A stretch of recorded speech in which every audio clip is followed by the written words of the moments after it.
France के सदर Macron आ जाए तो मैक्रों जो है उन्होंने बड़ी ज़बरदस्त बात की, जब भी पाई उन्होंने कहा एक ऐसी फ़ौज बननी चाहिए, वो मैं तो कहता हूँ एक ऐसी फ़ौज कोलिशन बननी चाहिए जैसे वो दाइश के अगेंस्ट बनी थी, ऐसे ही हमास उसको भी उसमें इंक्लूड कर लें, ठीक है। लेकिन ये कि फ़लस्तीनियों के साथ जुल्म बंद कर दें और दो रियासती सॉल्यूशन के ऊपर काम शुरू करें दोबारा, ये सदर मैक्रों कह गए। अच्छा, अब यानी यहाँ पर इसराइल जो है वो अब मतलब अब वो अजीब सी एक नहीं पोजीशन होती कि एक वो जी। एक मतलब है कि बस हम क्या करें, हम तो मतलब है कि मतलब बॉम्बिंग करते हैं रोज़ रात को, और ये वो कह के चले गए। और उसके साथ जो है वो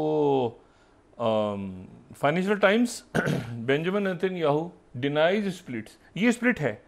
सही। ये गैलेंट के साथ लड़ाई है इनकी, ठीक है। ये बात मैं पहले भी दिन भी शायद मैंने दूसरे दिन भी की थी कि इनका आपस में मसला है, इनके वजीर आपस में लड़ रहे हैं। तो फाइनेंशियल टाइम्स ये 35th स्लाइड के गज़ा के ऊपर एक ठीक ठाक इनका झगड़ा है, सही। लड़ाई है हो गई है अंदर, और वो एक अंदर इंटरनल क्योस। और मैं आपको ये भी बताऊं, आज नहीं तो कल, कल नहीं तो हफ्ते 10 दिन के बाद ये खबर सामने आएगी कि ये जो वाकया है इसमें कोई इंटरनल इशू था, कहीं से अंदर से हमास के साथ कुछ लोग राब्ते में थे। अब ये इल्ज़ाम होगा, ये मुकदमा होगा, ये स्टोरी होगी, ये क्या होगा, मगर ये कहीं है बात, कहीं हवाओं में फ़ज़ाओं में है कि क्या कोई अंदर से तो बात नहीं गई कि जिसके नतीजे में हमास के लोग आए और ये उन्होंने फड़का दिया पूरा का पूरा मामला। ये क्या, और अब ये याद करें कि जब आज से 3-4 महीने पहले पेंटागन के पेपर्स आए थे, लीक हुए थे, लोगों को याद होगा अगर हम दिखा दें वो वॉशिंगटन पोस्ट, और वॉशिंगटन पोस्ट ये अभी की बात है 4 महीने पुरानी, उसमें ये हुआ था कि इसराइल के जो स्पाई चीफ हैं वो नेतन्याहू के ख़िलाफ़, अब ये बड़ी इंटरेस्टिंग बात है कि स्पाई चीफ,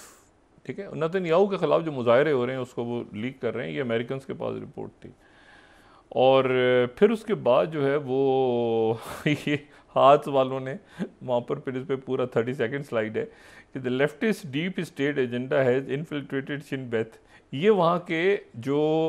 मिनिस्टर हैं सिक्योरिटी के, वजीर दिफा ने कहा कि ये डीप स्टेट घुस गई है और ये शिन बेथ के अंदर घुस गई, यानी अंदर ये निशिन बेथ उनकी इंटेलिजेंस एजेंसी, उसमें डीप स्टेट लेफ्ट उधर वाला दिमाग इधर घुस गया। तो इसके लेफ्ट, ये डीप स्टेट का लफ्ज़ मैं तो नहीं इस्तेमाल कर रहा।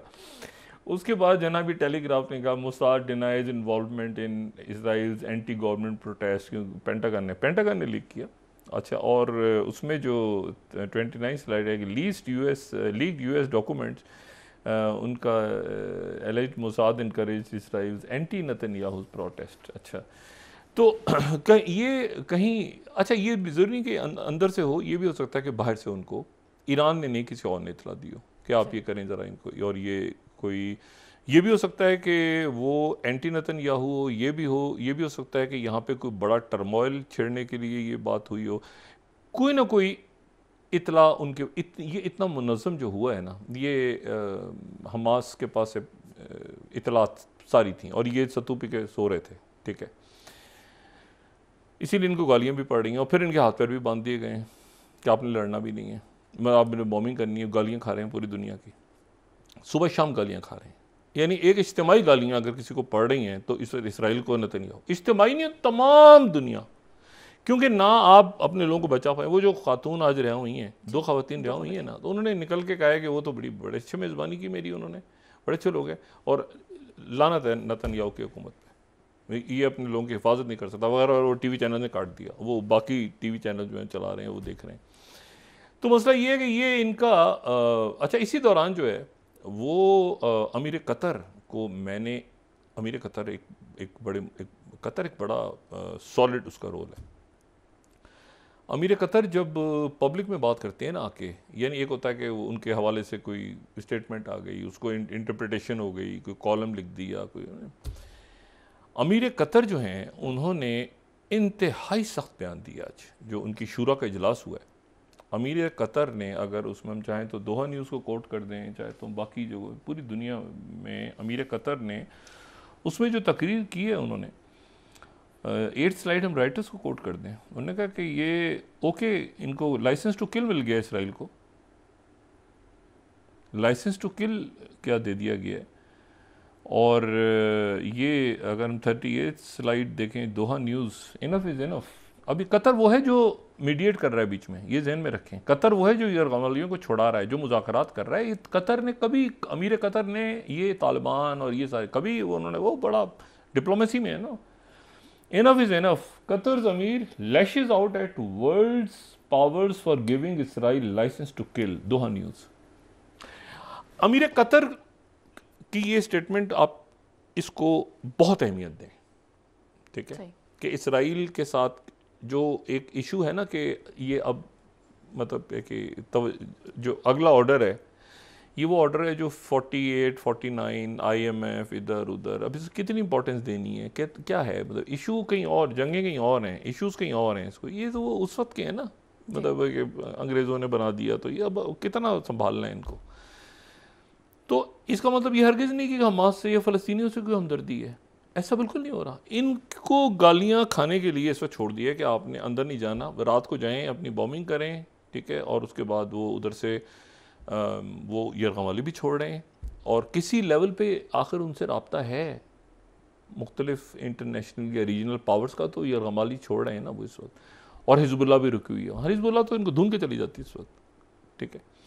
वो रुके हुए हैं। और ये अब ये इसके ऊपर मैं इसको भी रूल आउट नहीं कर रहा कि अरब ममालिक और कुछ इंटरनेशनल ममालिक इस वक्त ये जंगी जराइम के लिए जो है ये एक करारदाद और एक कोई लॉयर्स वर्ड्स की मूवमेंट हो रही है इंटरनेशनल क्रिमिनल कोर्ट के अंदर, ये नेतन्याहू के लिए। बीबी नेतन्याहू पहले भी ये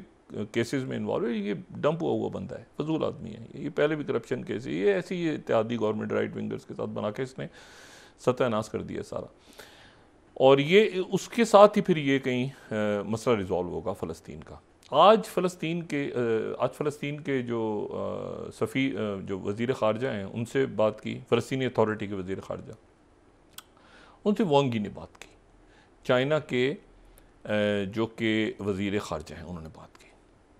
और फिर इसराइल के वज़ीर ख़ारजा से जो बात की, तो उसका जो प्रेस स्टेटमेंट है चाइना के वज़ीर ख़ारजा का, टेलीफोनिक टॉक का जो प्रेस स्टेटमेंट है, टेलीफोन पर बात की वो तो ख़बर है ना, एक जो प्रेस स्टेटमेंट जारी हुआ है, ये अगर हम इसको देखें कि ये हमारे पास इसकी स्लाइड होनी चाहिए, मेरा ख्याल से 5th या 6th होगी, तो उसके अंदर ये आप देखें, वांग यी has a phone call with Israeli foreign minister, और उसके बाद जो है वो इसमें वो कह रहे हैं कि जंगबंदी होनी चाहिए, ठीक है, अच्छा सोल्यूशन इसका मसले का निकलना चाहिए सब कुछ। इसमें कहीं आप तलाश करें, आपको 2 स्टेट सोल्यूशन नज़र आ रहा है कहीं लफ्ज़, अगर कहीं 2 स्टेट सोल्यूशन कहीं लिखा नज़र आ रहा है, आगे पीछे दाएं बाएं, अगर थोड़ा सा आगे हम वो 4th लाइन में, बेसिस ऑफ फ़लस्तीन का जो मसला है वो सिर्फ 2 स्टेट सोल्यूशन से हल होगा, ठीक है। और ये कॉल करके इसराइल के फॉरेन मिनिस्टर को स्ट्रेट मैसेज है चाइना का कि आपके जो सेल्फिशनेस है और आप जो कुछ कर रहे हैं फ़लस्तीनियों के साथ, ये पब्लिक स्टेटमेंट नहीं है, टेलीफोन है, स्ट्रेट टेलीफोन कॉल है। अच्छा, अब वांग ली ने बात कर दी, चलें जी, अमेरिका ये भी कह सकता है कि बड़ी ज़्यादती की है, ये क्या बात की है चाइना ने, नहीं। इस हफ्ते वांग यी अमेरिका जा रहे हैं, चाइना के फॉरेन मिनिस्टर इस हफ्ते अमेरिका जा रहे हैं। 26 तारीख से लेकर 28 तारीख तक एक हिस्टोरिकल इवेंट है कि चीन के वजीर खारजा सेक्रेटरी ब्लिंकन के और जैक सुलिवन के मेहमान होंगे वाशिंगटन DC में 2 दिन। अच्छा, इस पर मैंने पूछा कि क्या ये, मैंने कहा तो बहुत बड़ा, उन्होंने कहा नहीं, वो एक्चुअली सेक्रेटरी ब्लिंकन आए थे, उनको भी तो हमने चाइना में आने दिया था ना, तो वो फिर दावत देखे गए थे, उस दावत को कबूल कर लिए वांग। तो वांग यी जो है वो 26 से 28 तारीख तक दौरा करेंगे। अच्छा, फिर ये बड़ी इंपॉर्टेंट बात, तो लेकिन आप देखें कि उनका ये नहीं कि जाके वो कहेंगे जी मैंने बाइडेन से मिलना है, जैसे ब्लिंकन बैठ गए थे मैं वलिया से मिलूंगा। मतलब वो चाइना इस चीज़ का कि किस लेवल पे प्रोटोकॉल क्या है, कौन वो मिलेगा, तरीके से उनका। अब जनाब ये वहाँ जाएंगे सेक्रेटरी ब्लिंकन और जैक सलिवन और ज़ाहिर मीडिया से बात इधर उधर करेंगे और जी। इसराइल और फ़लस्तीन का खुल के ये 2 स्टेट सोल्यूशन और ये वो सारी वो बात करेंगे और अमेरिका के सामने कर रहे होंगे और अमेरिका में बैठ के कर रहे होंगे। और इसके बाद फिर मैंने ये कुछ लोगों से पूछा कि मैंने कहा कि अगले महीने ये जो सैन फ्रांसिस्को में हो रही है एशिया पैसिफिक इकोनॉमिक फोरम जो एपेक, तो क्या उसमें इम्कानात हैं कि प्रीमियर शी जिनपिंग उसमें आ जाएं? तो उन्होंने कहा नहीं, अभी तक नहीं, ये सारे डिपेंड, ये तो वो मेहमान बने थे, ये उसका जवाबी दावत वहाँ पे जा रहे हैं, अमेरिका का दौरा कर रहे हैं, पहले से अरेंज था, ये इसराइल गजा के मामले से पहले से अरेंज था। लेकिन ये उसके बाद फैसला होगा कि क्या प्रीमियर शी जिनपिंग को हमने भेजना है या नहीं, मतलब उन्होंने जाना है या नहीं जाना। प्रेसिडेंट बाइडेन हर सूरत में चाहते हैं कि वो प्रेसिडेंट शी जिनपिंग को बुलाएं।